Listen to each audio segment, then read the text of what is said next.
You were one of few who have actually won a national championship as a freshman. Talk about that. It was kind of surreal to where, coming in, Arizona was pretty. I think they might have lost in the first round the year before.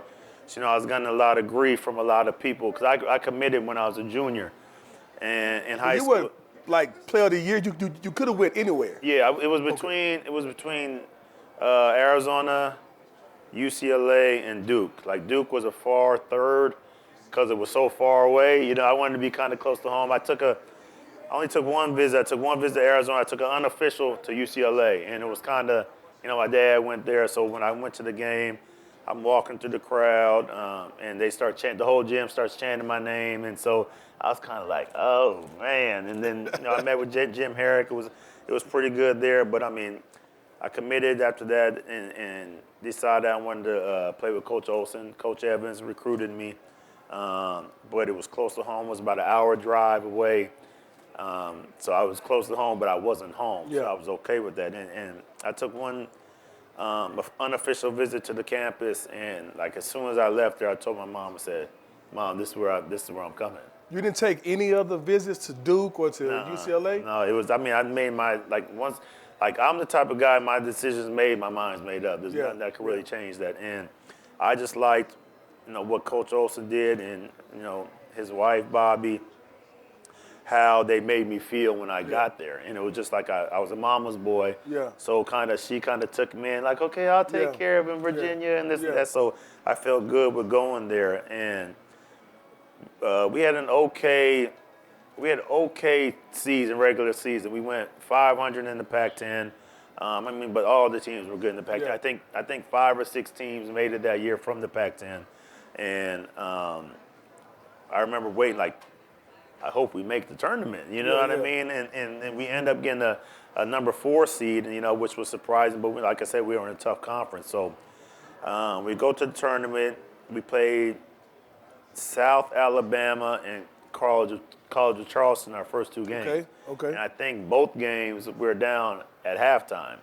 So I remember what really got me going after that game was, Coach Olson brought me up in front of the team and was like, Mike, I need you to do what we recruited you for.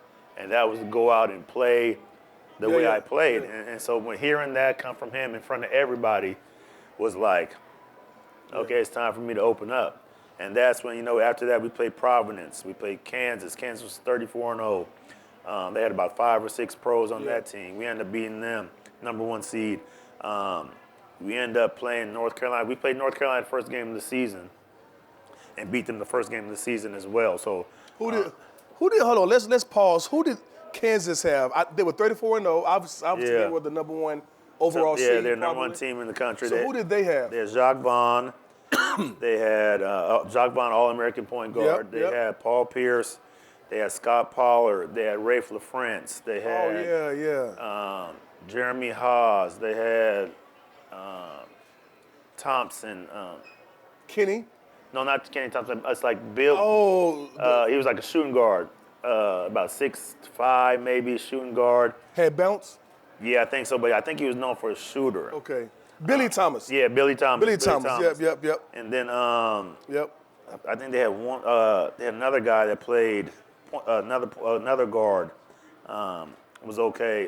They had a squad though. Yeah, they were good. I remember that team. And then we ended up playing North Carolina in the Final Four, another number 1 seed, Vince Carter, Antoine Jameson, Shammond Williams, Ed Cota. Squad. I mean, down the line, there's more people I'm probably missing. Yeah. And we ended up playing Kentucky in championship, another number 1 seed, Ron Mercer, Derek Anderson, McGlure. Oh, they had a squad. What's the point guard from Boston? Ballhead brother. Oh man, solid point guard too. They had Anthony Epps. I'm trying. It's like They had a squad. But we're the first team to beat 3 number 1s. We're the only team to beat 3 number 1s. Wow. Through the whole tournament, and no one.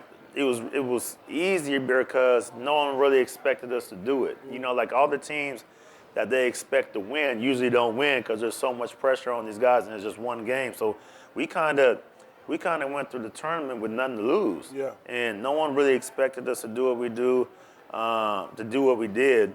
And it was just, like me, when I was playing, it was like, felt like it was supposed to happen. Yeah. You know what I mean? Because right after the game, I didn't go out to celebrate. I went to, there's a Steak and Shake, Steak and Shake downtown in Indianapolis. Right after the game, I went and got a cheeseburger and fries, ate, and went right back to the room. And just like, it didn't really hit me till we went back to Tucson. And when we got back to Tucson, it was like they let everybody off work. Yeah. It was like a parade from the airport. We sat in the back of the cars, and they just drove us all the way through town and right to the football stadium. The football stadium was full. And it was just like, wow, we did it. Yeah. And it was a good time. Like I said, I think like just playing for a coach like that, like Coach Olson, for you to sit there and tell you, hey, because you've seen a lot of coaches. Yeah. I've had a lot of situations with coaches from my kids to where they get you, but they don't really let you play, and it kind of closes you down.